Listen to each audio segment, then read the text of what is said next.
Akala mo ang blue whale na ang pinakamalaking hayop na nabuhay sa karagatan. Nagkakamali ka. Meet the creature na mas mabigat, mas misteryoso, at mas nakakatakot sa ideya pa lang. Perucetus colossus, isang nilalang na literal na binago ang science tungkol sa pinakamalaki. Noong 2023, isang fossil discovery sa Peru ang ikinagulat ng mga scientists. Sa una, akala nila karaniwang sinaunang whale lang. Pero habang mas pinag-aaralan ng mga buto, pero parang may mali. Sobrang kapal ng mga buto, sobrang bigat, at sobrang laki. Dito na ipinakilala ang pangalang Perucetus colossus. Hindi siya mas mahaba kaysa blue whale, pero mas mabigat siya. Ayon sa mga pag-aaral, posibleng umabot sa 340 tons ang bigat nito. Para bang may lumalangoy na bundok sa ilalim ng dagat dahil sa sobrang laki niya.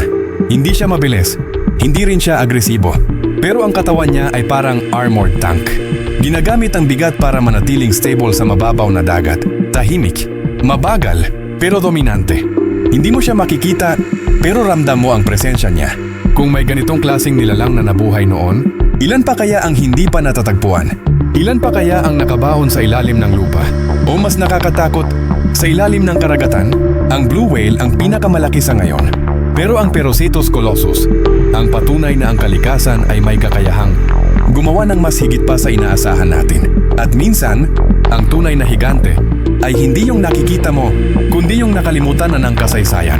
Kung gusto mo ng ganitong klaseng content, shocking discoveries, ocean mysteries, at epic science stories, i-like ang video, mag-subscribe sa channel, at i-comment kung anong nilalang o misteryo ng karagatan ang gusto mong susunod nating talakayin.